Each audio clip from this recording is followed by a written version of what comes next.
आज पूरे देश में ईद का त्यौहार बेहद उत्साह के साथ मनाया जा रहा है। बुलंदशहर के खुर्जा में सुबह से ही ईदगाह पर नमाज अदा करने के लिए भारी तादाद में नमाजी पहुंच रहे हैं। बुलंदशहर जिले की बात करें तो यहां के 155 ईदगाहों और 590 मस्जिदों में ईद उल अजहा की नमाज शांतिपूर्ण ढंग से अदा की जा रही है। त्योहार की सुकुशल और शांतिपूर्ण ढंग से संपन्न कराने के लिए प्रशासन पूरी तरह से अलर्ट मोड पर है।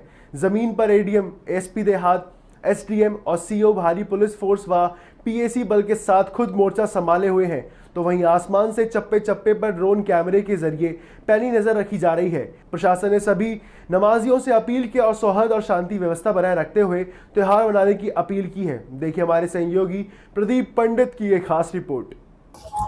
आज खुर्जा नगर में मेन जो ईदगाह है, यहाँ पर ईद की नमाज सकुशल संपन्न हुई है। शासन के निर्देशों का पूर्णतः पालन करते हुए शांतिपूर्ण तरीके से सभी लोगों ने ईद की नमाज अदा की है।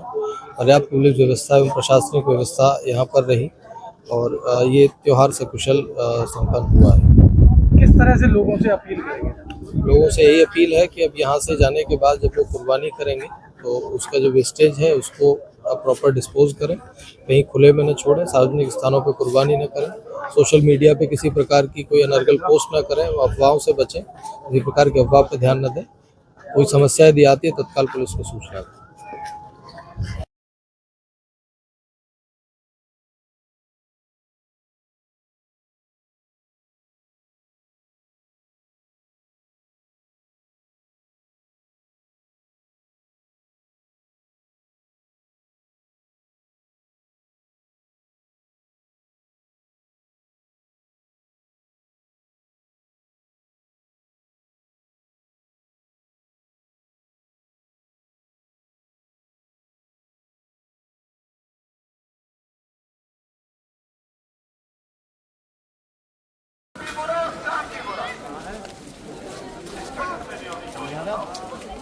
किसके शादियों में चोरी चुराई नहीं हो रही? आप सोच के देखिए, क्यों हो रहा है ये काम चुराई के नाम से कर रहे? इन्हीं शादियों के अंदर अभी ईद के बाद अल्लाह ही जाने क्या हुआ। ईद के बाद जो शादियां हुई हैं, इतनी जबरदस्त तरीके से उनके अंदर दो काम हुए हैं। एक तो डीजे और बैंड बाजे खुद बजे, इधर से वो लोगों को आवाजें आ रही और दूसरा एक गलत काम किया हुआ है कि आज शादी पटाखे छोड़े जा रहे हैं। ये दोनों चीजें हराम है, दोनों चीजें प्योर हराम है, प्योर हराम। मैं जब प्योर ये कह रहा हूँ, हराम और भी बहुत सारी चीजें हैं, लेकिन जिनको हम नापसंद समझते हैं उनको हम बुरा समझते हैं। जैसे मैंने पहले भी अर्ज किया था, शराब पीना भी हराम है। कि आप ये तय कर लें कि हम इस तरीके से रहेंगे पूरी जिंदगी के अंदर, यानी ये खाली ईद उल अजहा बकरीद पर, कि हम इस बात की कोशिश करेंगे कि हमारी जात से किसी को कोई तकलीफ न पहुंचे।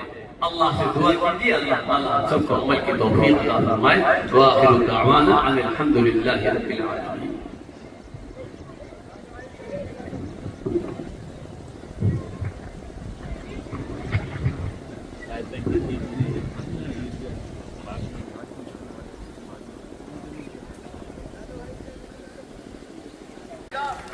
जब कलेजा दिल निकल करके मुंह के रास्ते बाहर आ जाएगा, फिर तकलीफ होगी कि ये क्या हो रहा है।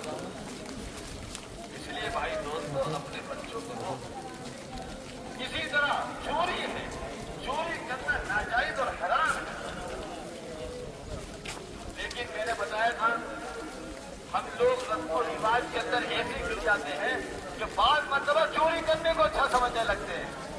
शादियों के मौके में बताया था मैंने, शादियों के मौके पे हमारे यहाँ जब शादी होती है और जब रुखसती का वक्त आता है तो शोहर के जो दूल्हा है, ये लड़कियों की जो औरतें रहती है जिस कमरे के अंदर वहां जाएगा। अगर शादी मोहल्ले में हुई तो घर में जाएगा, और मेरी शहर में हो रही है तो मस्तूरात के खेमे में जाएगा। उसका नाम तो बड़ा अच्छा दिया है, नाम क्या दिया उसका? सलामी। ओ नाम तो सलामी है, लेकिन उस सलामी के अंदर शरीयत की धज्जी उगाई जाती है। उसी सलामी के अंदर एक पेड़ है, اللہ اکبر اللہ اکبر اللہ اکبر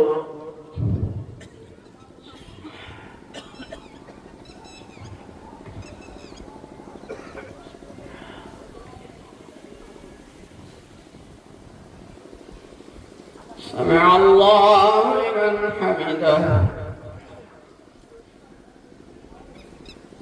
اللہ اکبر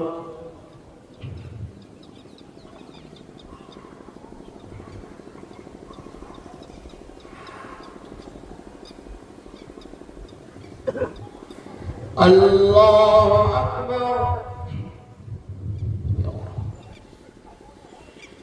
اللہ اکبر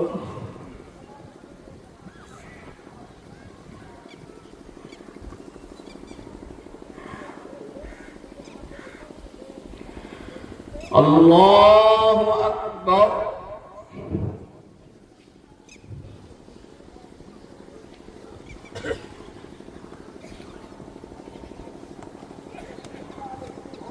السلام علیکم ورحمۃ اللہ اللہ اکبر اللہ اکبر لا الہ الا اللہ واللہ اکبر اللہ اکبر وللہ الحمد ایک صفت اپنے اندر یہ پیدا کریے کہ کمزوروں پر مہربانی. کمزور دو طرح سے ہوتا ہے, مالی اعتبار سے کمزور, جسمانی اعتبار سے کمزور. آپ کو اللہ نے طاقت دی ہے, آپ جم کے اندر بھی جا کے اپنی باڈی بنا رہے ہیں.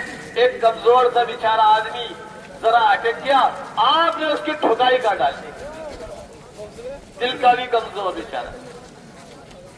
اب بتائیے آپ نے اس کی پٹائی کر ڈالی, کمزور کو ستا دیا آپ نے.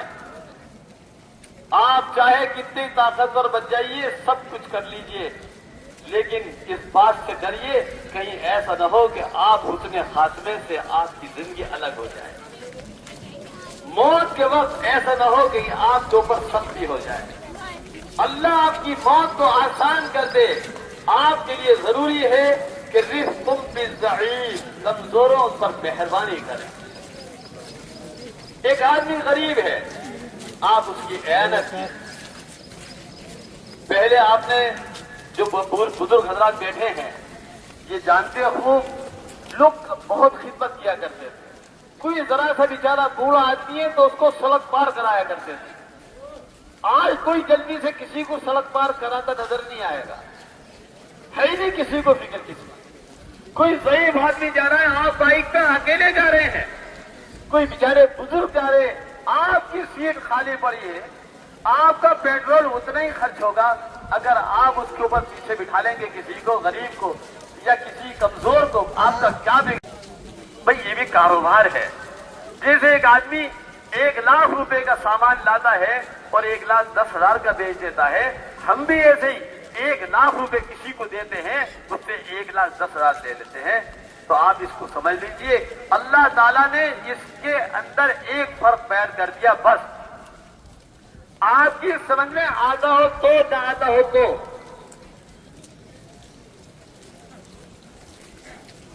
ارے بھائی پہلے بھی عرض کیا جا چکا ہے اور بار بار ہمارے ساتھی بیچ میں کھڑے ہوئے میدان میں ہیں, وہ بھی آپ سے درخواست کر رہے ہیں. اب بتائیے عیدگاہ کا اندر کا میدان خالی پڑا ہوا ہے اور آپ حضرات نے باہری صفیں لگانی شروع کر دی. آپ حضرات نے باہری صفیں, کون کہے گا آپ کو, کون سمجھائے گا آپ کو؟ آپ آج اگر ابھی آپ پیدا ہوئے ہوتے, آپ کے سامنے آج پہلی بقرعید آئی ہوتی, سب تو بات ٹھیک تھی کہ آپ کو پتہ ہی نہیں ہے کیسے ہوتا ہے. لیکن جب آپ کو معلوم ہے, 20 سال ہو گئے آپ کو نماز پڑھتے پڑھتے, آپ کو چاہیے کہ آپ ترتیب سے صفیں بنائیں. اس کی تو کہنے کی کسی کو ضرورت ہی نہ پڑے. بیان کر رہا تھا کہ سود وہ حرام ہے. اللہ تعالیٰ نے اس کے اندر ایک باریکی بیان کری ہے, وَأَحَلَّ اللَّهُ الْبَيْعَ وَحَرَّمَ الرِّبَا. بس دو بات بتا دی. یہ جو کاروبار کرنا ہے, 9 کی چیز لا کے 10 کی بیچنا, 100 کی چیز لا کے 110 کی بیچنا,